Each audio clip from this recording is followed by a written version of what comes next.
This is ChangeMakers with Katie Gore, finding the right solutions for the affordable housing community. This week's ChangeMaker is Antonio McGinnis, the Executive Director of the Huntsville Housing Authority that supports over 3,000 units of assisted housing and development activities within Huntsville, Alabama. Antonio, welcome to the podcast. Thank you for having me. I'm excited to be here. I want to first start with an impressive and ironic twist of destiny. You grew up in Sparkman Homes, and you've talked a lot about that in various forums.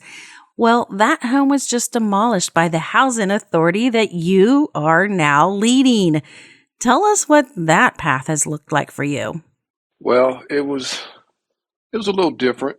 When the project first got started, I actually had just come back on as the deputy executive director.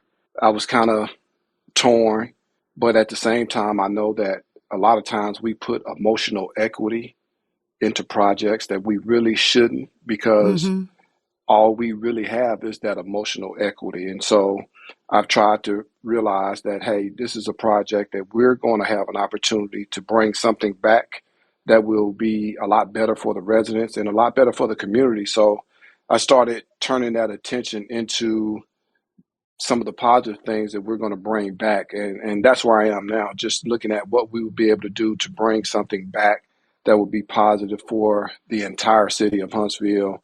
And to have a part in that, a small part in that, is going to be awesome and exciting. And so that's where a lot of my energy is right now. The neighborhood has been totally demolished. We're able to get the final building demolished a little bit, maybe over a month ago. It's pretty much a clean canvas now. We've identified a developer that we're hoping to start work with here pretty soon, and it would be a project that a lot of people will be proud of. Knowing that community was a community back in the early 80s, late 70s, that was a community that was really tough.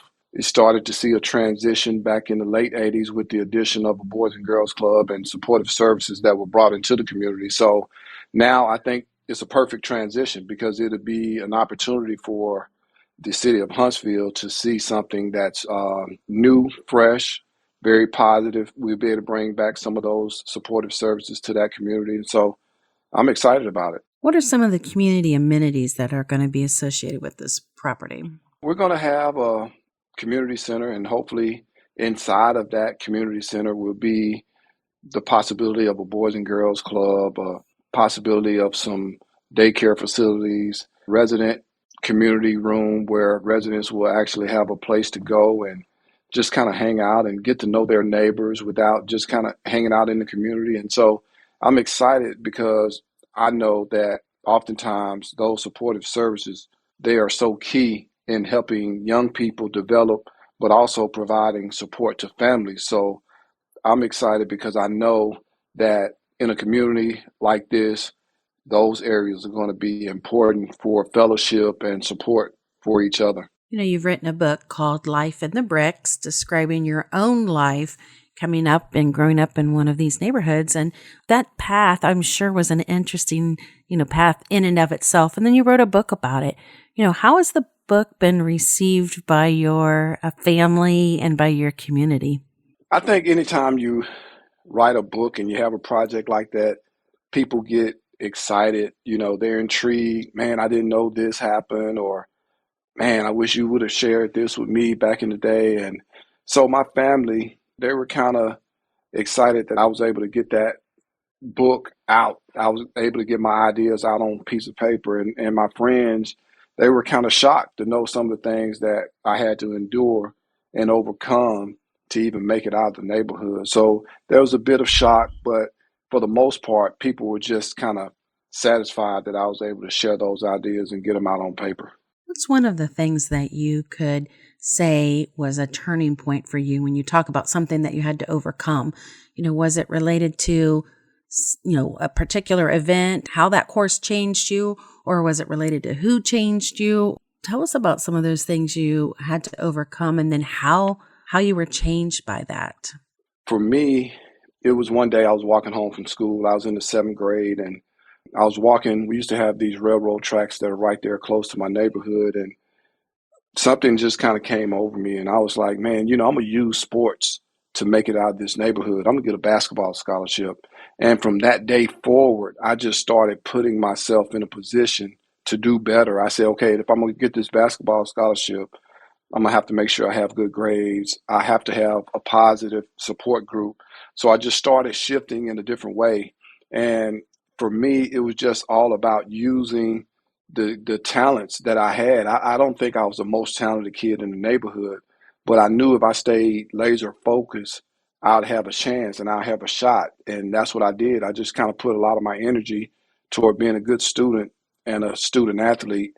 And that was the way that I was able to make it out. And I'm sure some, of your friends were probably not able to make it out. I mean, did you see that? For me, I attended a lot of funerals as a kid. A lot of the guys I grew up with, they just didn't make it to see their 21st birthday. A lot of my friends became victims of their community. I can remember sharing a picture when I was in the fourth grade. There were 7 boys out of 11 who ended up in the penitentiary system. When I look back at that picture right now, I'm just like shocked that how in the world could a community be so detrimental to young Hmm. people? And that's exactly what it was. They just became victims. They really didn't have the stick to it and to stay in sports or in school, and the community just swallowed them up. When you decided to get out and use sports and your education as a vehicle to get you out and to have that betterment moment, were there others around you that were trying to find their own avenues, and what were those? At the current time, when that happened to me, there was nobody who was kind of leading the trail. I feel like I was a trailblazer in that sense. I had 2 younger brothers who were living at home. My mom worked hard every day. My dad wasn't in the household, but he was involved in my life. So I had a good support system in place.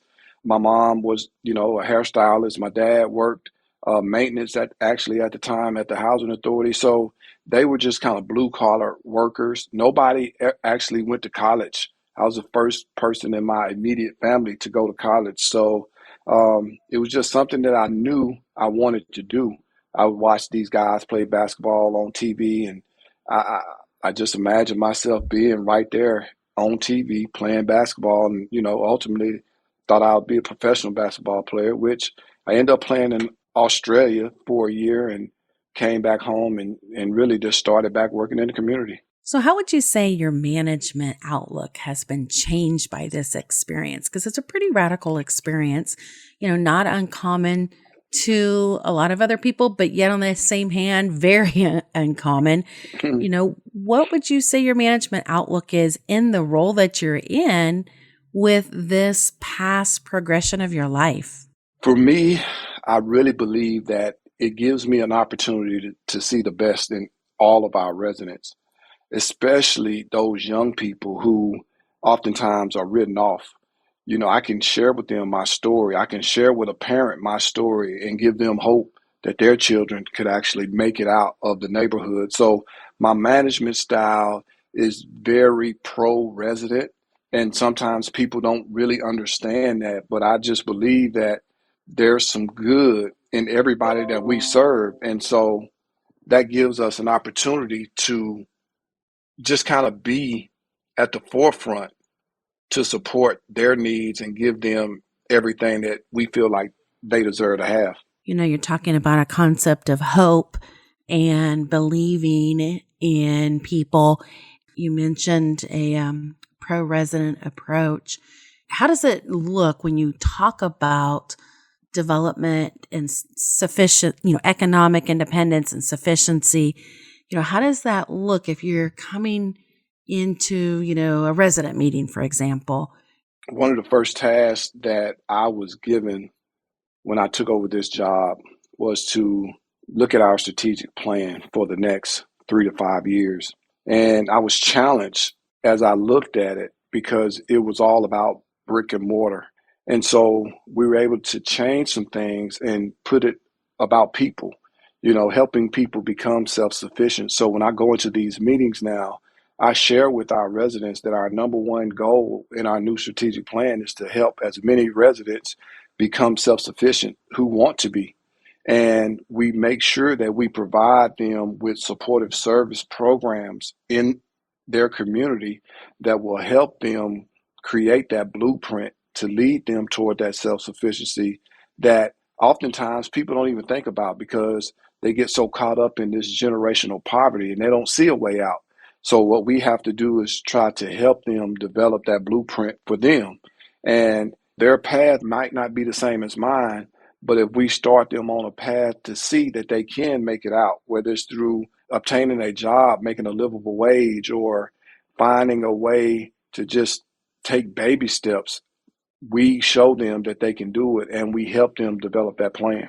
Other podcast guests have mentioned initiatives like credit score improvement, jobs, education, and many people have this blip in their life where it comes to housing and instability, but that doesn't mean they've given up on the desire for improvement and betterment and self-sufficiency. And I love what the housing industry does because we're there to provide this housing service, but yet at the same time, we give people hope to better themselves. And you're a person that can really speak to that on so many levels. On that note, let's take a break here. But coming up in the second part of my discussion with Antonio McGinnis, the Executive Director of the Huntsville Housing Authority, Antonio shares misconceptions of affordable housing. People don't understand that individuals that live in public housing get up and go to work every day. They're not people who just kind of sit in the back and watch the world go on about its business. Our families work and they get out and they try to be productive citizens. Thanks for listening to ChangeMakers with Katie Gore. To find out more about Katie, go to quadel.com. That's QUADEL.com. This has been a production of Forbes Books Radio.